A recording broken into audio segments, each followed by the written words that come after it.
We live in stress town.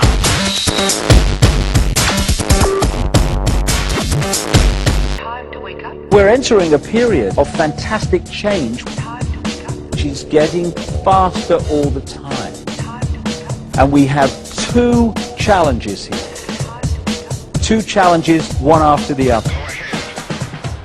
The first is to open our minds, start taking responsibility back, and remove this edifice of control and suppression of information, which will allow the full flow of knowledge of who we are to flood into the public arena.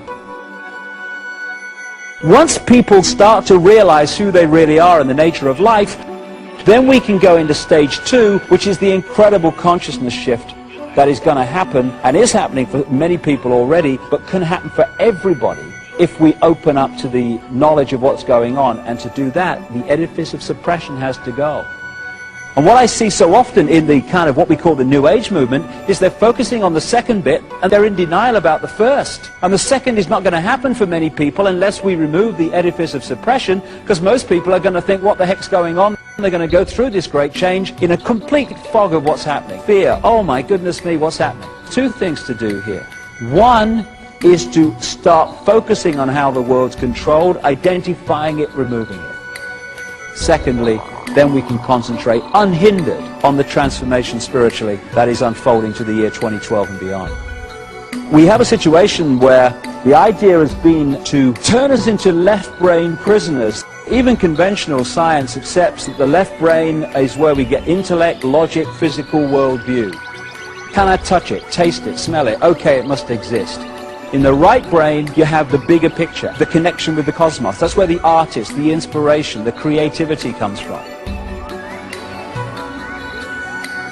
The institutions of education, of science, and all these different areas of information, the media too, they're pumping information of a left brain variety and suppressing this.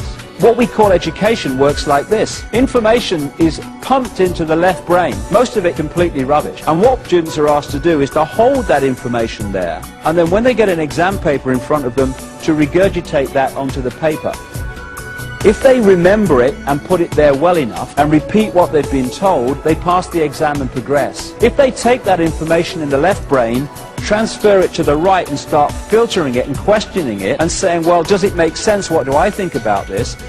And then tell the exam paper, oh, actually it's a piece of shit, this stuff. Then they don't pass the exam and they don't progress. The education system is completely built to create left brain prisoners who are basically sponges of the official version of life.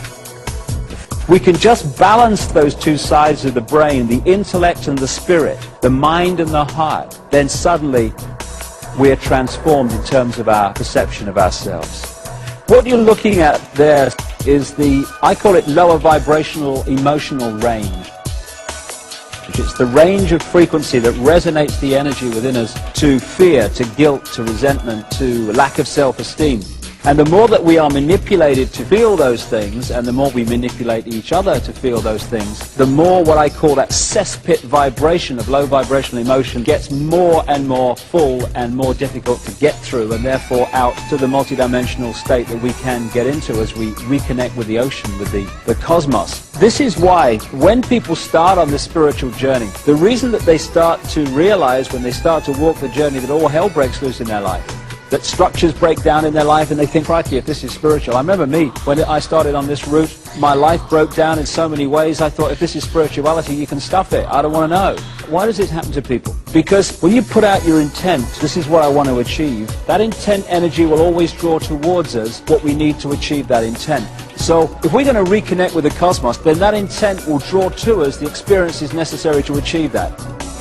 What we need to do to achieve that connection is to clear out that cesspit level of low vibrational emotion. And so we draw into our lives people, experiences, what have you, that make sure that we can no longer do that, that this has to come out and be processed, and we have to clean out all this emotional debris that's disconnecting us from who we really are. If we're prepared to walk this journey, take a step back and realize that it's actually an experience that is going to set us free rather than a really negative, bad thing that is something to do with the fact that we're not good people. Must have been something terrible in a previous life. I hear that all the time. These challenges are to help set us free by cleaning this out. It's important we understand that. And I find that there are so many people in what's called the New Age who are still operating on a fraction of who they are because they're not prepared to do what is necessary and take the challenges. And we all have this stuff within us to remove and process. When you do, that's when you can start talking about freedom. People talk about a soul. For me, what we call soul, the highest expression of ourselves, is pure love. I don't care who you are, what your background is, what you've done. I don't care if you're Henry Kissinger or George Bush or David Rockefeller or the Queen of England or any of these guys that have been manipulating the world and still are. At that level of yourself, you're pure love. Everyone is. But we can become disconnected from that level and manifest in that disconnection anything but pure love. But that's what we all are, all of us. And when we get disconnected, that's when the problems start, and the imbalances start, and the imbalanced behavior starts. When we're born into a physical body, if we maintain that connection with pure love, soul, then we have the eyes and ears information coming in, telling us and giving us a fix about the world around us. And we have the connection with soul, the intuition, which is guiding us from another perspective. We have both.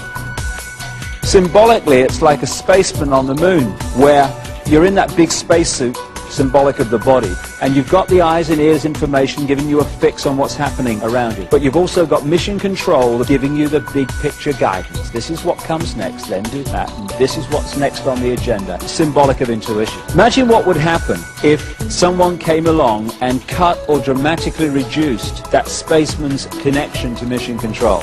Suddenly, this is the only information and the vague memory of what should have been happening at this time. And that spaceman's behavior would dramatically change within seconds and minutes compared with what it would have been had mission control stayed in big picture contact. And that symbolically is what happens to us when we come into this world. When we're born, the conditioning starts. The programming starts to disconnect us from mission control, soul. So the eggshells start. We start to be conditioned to see ourselves as either just a physical body or subjected to some god and what have you. The programming gets started from the moment we become conscious. And if we can just break that eggshell and we can express the true nature of who we are and not live someone else's version of what we should be, when the eggshell cracks, we reconnect with mission control.